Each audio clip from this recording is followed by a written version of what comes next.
నమస్తే, welcome to ATV. ఈరోజు press క్లబ్లో నిరుద్యోగాలకు సంబంధించిన అందరూ కూడా ఈరోజు ఒక ప్రెస్ మీట్ అరేంజ్ చేశారు. సో మరి ఈ ప్రభుత్వం ఎందుకు ఇట్లా నిరంకుశంగా వ్యవహరిస్తూ ఉంది, నిరుద్యోగుల పట్ల ముఖ్యంగా అన్ని సమస్యలు క్లియర్ చేస్తామని చెప్పుకుని డంబాలు కొట్టుకున్నటువంటి ఈ ప్రభుత్వం నిరుద్యోగుల విషయంలో జాబ్ క్యాలెండర్ కానీ, అదేవిధంగా మెగా డిఎస్సి కానీ, అదే నోటిఫికేషన్ విషయంలో ఎందుకు ఇంకా జాప్యం చేస్తుంది. ఇప్పుడు ఏజ్ లిమిట్ విషయంలో కూడా అనేక రకాలైన ఇష్యూస్ వస్తూ ఉన్నాయి.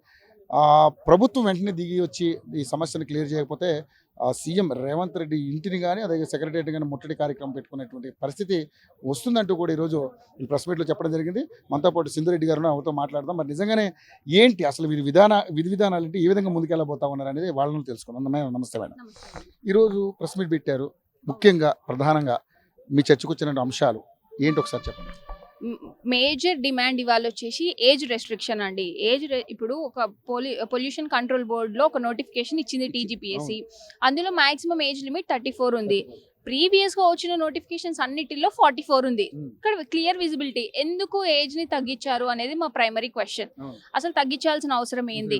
ఫస్ట్ అది ఇప్పుడున్న కాంగ్రెస్ ప్రభుత్వమే అధికారంలోకి వచ్చిన కొత్తలో ఒక జీవో రిలీజ్ చేసి, ఆల్రెడీ బీఆర్ఎస్ గవర్నమెంట్ లో ఉన్నప్పుడు 44 ఉండింది మాక్సిమం ఏజ్ లిమిట్. దాన్ని 46 కి చేశారు. అంటే అప్పుడు 2 years మీరు పెంచారు. మీ స్వార్థం కోసం, మీ గొప్ప కోసం మీ 2 years పెంచినారు. మరి ఇప్పుడు ఎందుకు తగ్గించినారు? మరి ఇప్పుడు తగ్గించాల్సిన అవసరం ఏమొచ్చింది? ఒకవేళ ఇప్పుడు ఏజ్ అంతా ఎందుకు వేరే రాష్ట్రాల్లో లేదు అనుకుంటే మరి ఇప్పుడు మీరే కదా 46 చేసింది. ఉన్నదాన్ని కంటిన్యూ చేయాలి. లేదంటే స్టార్టింగ్ లోనే 34 చేసేది ఉండే. ఎందుకు చేయలేదు? ఇన్ని 2.5 సంవత్సరాల తర్వాత మేము నోటిఫికేషన్లు అడుగుతుంటే ఇప్పుడు మీరు 34కి చేస్తున్నారు. అంటే నా ఒపీనియన్ ఏంటి అని అంటే, ఇప్పుడు ఆల్రెడీ 34కి చేస్తే ఓన్లీ ఎక్కువ ఫ్రెషర్సే ఉంటారు. ప్రీవియస్ నుంచి పాత ప్రభుత్వాలు చేసిన తప్పులు కానీ, ఈ ప్రభుత్వం చేస్తున్నది కానీ, దీనికి సంబంధించి క్వశ్చన్ చేసే వాళ్ళు ఎవరు ఉండరు అనే ఉద్దేశంతో వీళ్ళు 34 చేసిండ్రు అనేది నాకు క్లియర్గా అనిపిస్తుందండి. బికాస్ ఇట్లాంటి వాళ్ళందరూ వాష్ అవుట్ అవుతారు. మాకు నోటిఫికేషన్లు వచ్చినా మాకేం ఫాయిదా లేనప్పుడు మేమెందుకు క్వశ్చన్ చేయాలనే ఉద్దేశంతో సైడ్కి వెళ్ళిపోతారు. సో అప్పుడు వాళ్ళ పని వాళ్ళు ఖాళీ చేసుకోవచ్చు అని ప్రభుత్వం ఆలోచిస్తున్నట్టు నాకు అనిపిస్తోంది. గత ప్రభుత్వంలో కూడా ఇలాంటి సమస్యలు వచ్చాయి.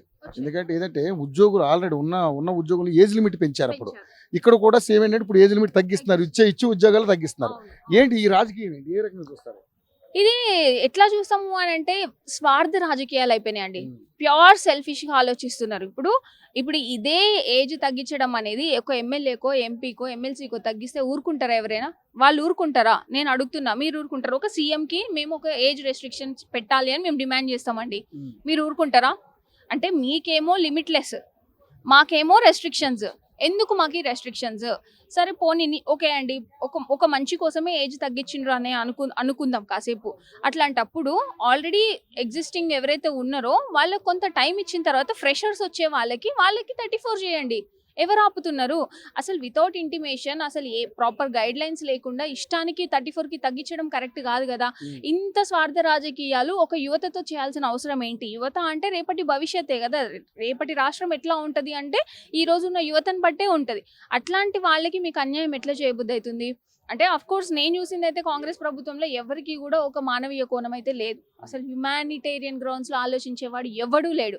సొంత లాభాల కోసం ఆలోచించుకునే వాళ్ళే ఉన్నారు తప్ప రాష్ట్ర బాగు కోసం ఆలోచించే వాళ్ళైతే ఎవరు లేరు. ఇప్పటి వరకు నేను ఎవరిని చూడలే. ఒక్క మంచి పని చెప్పండి ప్రభుత్వం చేసిన మంచి పని. నాకంటికైతే ఒకటి కూడా కనిపించలేదు. నాకంటికైతే ఒకటి కూడా కనిపించట్లేదండి. అసలు యువతనే పట్టించుకొని వాడు ఇంకా వేరే రంగాలకు చేస్తాడని ఎట్లా అనుకుంటాం?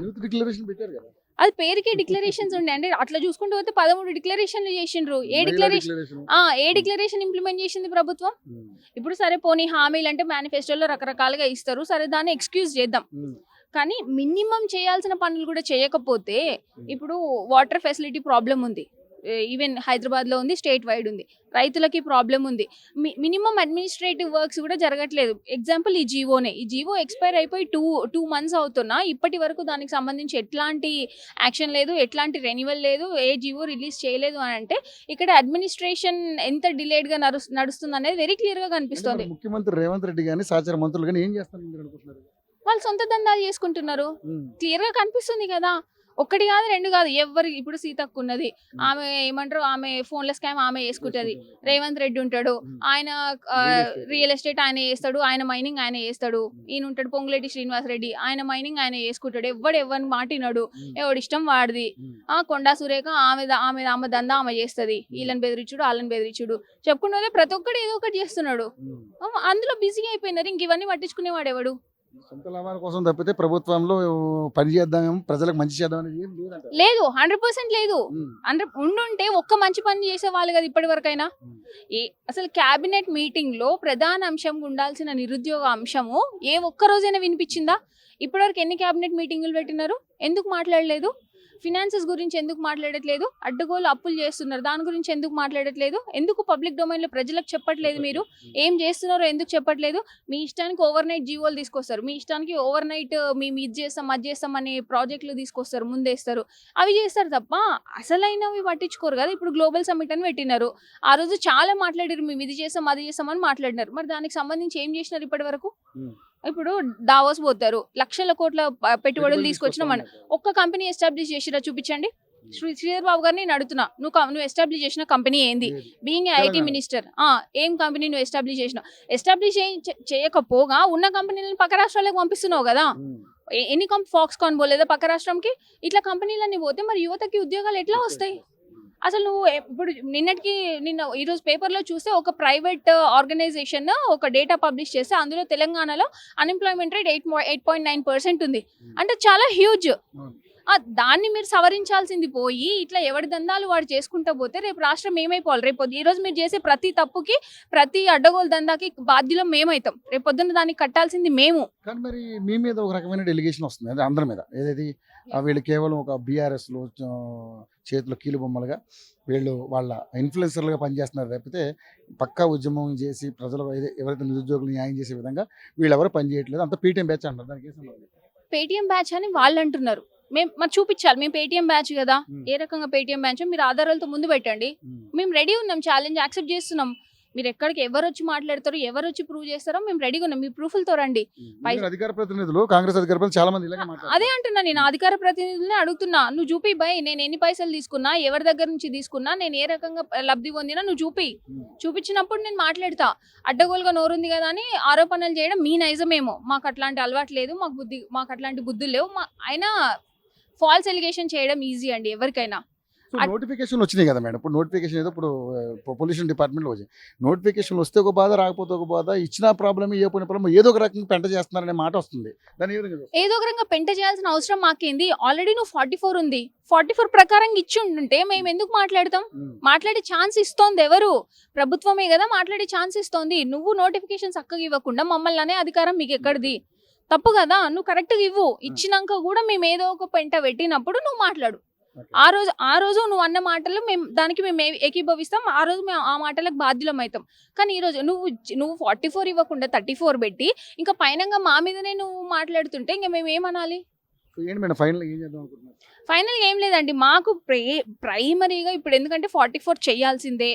అది ఇప్పుడు ఆల్రెడీ ఉన్న వాళ్ళకి ఇస్తావా, అందరికి ఇస్తావా అనేది నువ్వు ఆలోచించుకొని చేయాలి. కానీ 44 మాక్సిమం ఏజ్ లిమిట్ నువ్వు పెంచిన విధంగా పాతదే ఉంచాలి. నువ్వు పెంచిన విధంగా 46 ఇస్తానా వెల్కమ్ చేసాం, వీఆర్ హ్యాపీ. ఎందుకంటే మాకు ఇంకెక్కువ ఛాన్స్ వస్తుంది కదా.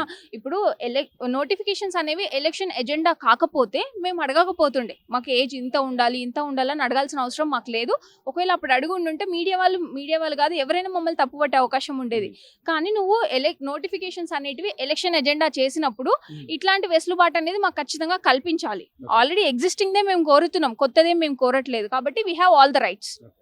Thank you so much.